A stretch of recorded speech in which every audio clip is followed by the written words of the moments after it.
আসসালামু আলাইকুম। শুরু করছি নগদ জনপদের খবর। আপনাদের সাথে আছি আমি শারমিন সাজ্জাদ। এখনকার এই সংবাদ আয়োজন একই সঙ্গে চ্যানেল আইয়ের ইউটিউব চ্যানেল এবং চ্যানেল আইয়ের ওটিটি প্ল্যাটফর্ম আইস্ক্রিনে লাইভ স্ট্রিম হচ্ছে। চলে যাচ্ছি মূল প্রসঙ্গে। কুমিল্লায় 14 গ্রাম উপজেলা যুবলীগ নেতা জামাল হোসেনকে কুপিয়ে ও গুলি করে হত্যার মামলায় 9 জনকে মৃত্যুদণ্ড ও 9 জনকে যাবজ্জীবন কারাদণ্ডের রায় দিয়েছেন আদালত। নিহত জামাল হোসেন 14 গ্রাম উপজেলার আলকরা ইউনিয়ন যুবলীগের সাবেক সভাপতি ছিলেন। কুমিল্লা অতিরিক্ত জেলা ও দায়রা জজ চতুর্থ আদালতের বিচারক জাহাঙ্গীর হোসেন এই রায় দেন। রায় ঘোষণার সময় যাবজ্জীবন সাজাপ্রাপ্ত আসামি আলী হোসেন ছাড়া অন্য সব আসামি পলাতক ছিলেন। 2016 সালের 8 জানুয়ারি রাতে ঢাকা চট্টগ্রাম মহাসড়কে 14 গ্রামে পূর্ব শত্রুতার জেরে উপজেলা যুবলীগের সাবেক সভাপতি জামাল হোসেনকে কুপিয়ে ও গুলি করে হত্যা করে দুর্বৃত্তরা। এই ঘটনায় নিহতের বোন বাদী হয়ে ইসমাইল হোসেন বাচ্চুকে প্রধান আসামি করে 28 জনের নামে হত্যা মামলা করেন। গাজীপুরে শহীদ তাজউদ্দিন আহমেদ মেডিকেল কলেজ ও হাসপাতালের লিফটে আটকা পড়ে এক রোগীর মৃত্যুর অভিযোগ উঠেছে।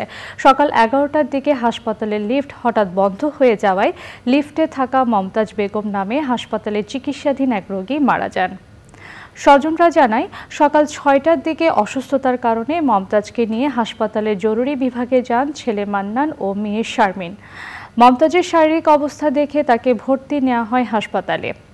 হাসপাতালের 11 তলা থেকে 4র্থ তলায় ডাক্তার দেখাতে লিফটে করে নামার সময় হঠাৎ লিফট বন্ধ হয়ে গেলে সেখানে তার মৃত্যু হয়।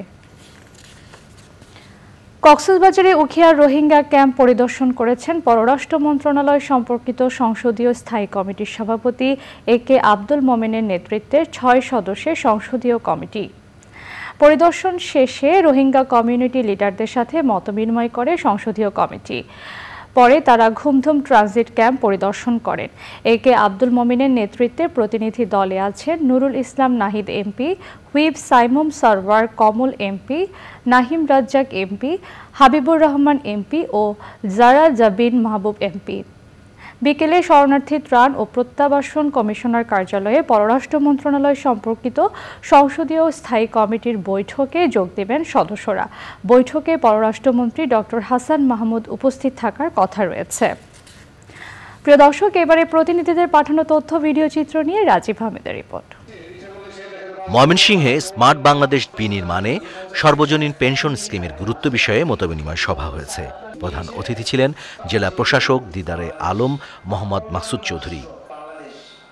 নবায়নযোগ্য জ্বালানি নীতিমালা বাস্তবায়নে ময়মনসিংহে স্থানীয় অংশীজনদের নিয়ে মতবিনিময় সভা হয়েছে। প্রধান অতিথি ছিলেন সিটি মেয়র ইকরামুল হক টিটু। বিজ্ঞান ও প্রযুক্তি উদ্ভাবনী সমৃদ্ধি স্লোগান নিয়ে শেরপুরে জেলা পর্যায়ে জাতীয় বিজ্ঞান মেলা ও বিজ্ঞান অলিম্পিয়াড হয়েছে।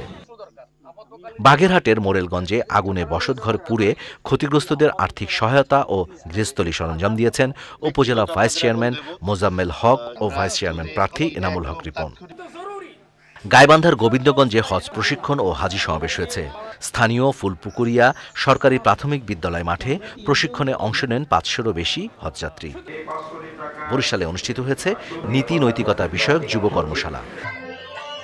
গান আর নৃত্যের মূর্ছনায় সাভারে সাংস্কৃতিক সন্ধ্যায় দর্শক মাতালেন শিল্পীরা।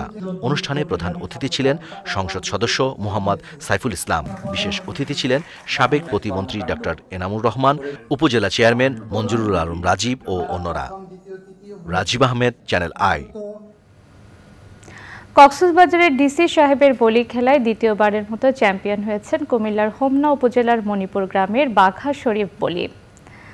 বীরশ্রেষ্ঠ রুহুল আমিন স্টেডিয়ামে অনুষ্ঠিত খেলার 69তম আসরের ফাইনালে মহেশখালীর ভয়ানক ছনখোলা পাড়ার শাহেদ হোসেন কালু বলিকে হারিয়ে বিজয় লাভ করেন। বাঘা শরীফ 16 দিন আগে চট্টগ্রামে অনুষ্ঠিত জব্বরের বলি খেলাতেও চ্যাম্পিয়ন হন। পুরস্কার বিতরণ অনুষ্ঠানে প্রধান অতিথি ছিলেন চট্টগ্রাম বিভাগীয় কমিশনার মোহাম্মদ তোফায়েল ইসলাম। প্রিয় দর্শক, এই ছিল নগদ জনপদের খবর। পরবর্তী কৃষি সংবাদ দেখার আমন্ত্রণ জানিয়ে শেষ করছি। ধন্যবাদ সবাইকে। সত্যি আমাদের নিজেদের হোটেল? হ্যাঁ, ইডেন বে আমাদের নিজেদের হোটেল। Any time check in, any time check out.